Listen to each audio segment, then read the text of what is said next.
Dobar dan, vi gledate Spin Vesti. Moje ime je Dr. Smith. Ja sam znao kako vas uvijek slavim.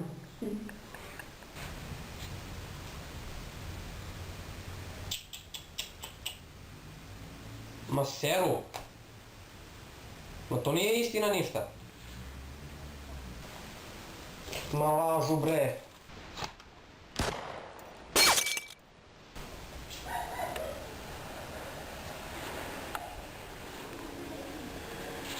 Proteklih nekoliko dana dešavale su se vrlo čudne stvari u blizini Niša.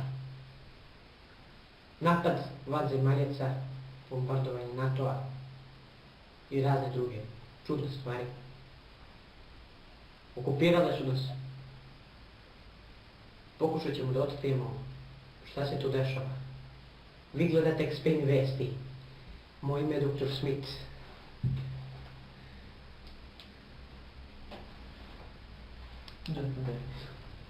Moje ime je Dr. Smith, kao što rekoh. Naš reporter Stepa Stepadović na licu mjesta. Stepo, kakva je situacija u Ćurlini? Lepa ti frizura. Dobar dan, ja sam Stepa Stepanović.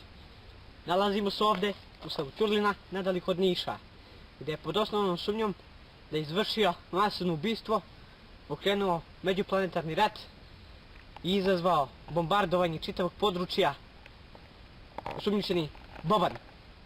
Danas ćemo izvršiti intervju sa njim. Ovo je njegova kuća. Proteklih nekoliko dana ovdje su se dešavale vrlo čudne stvari. Tako da ne znam što može da nas nađe.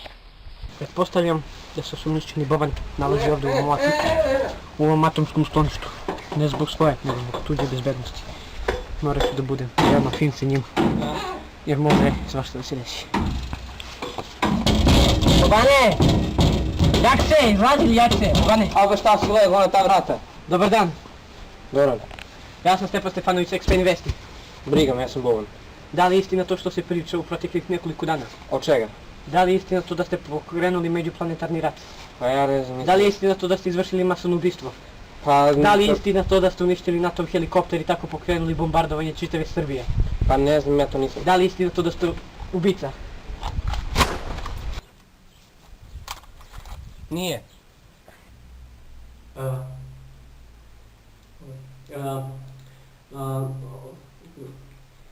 Pušte reklame!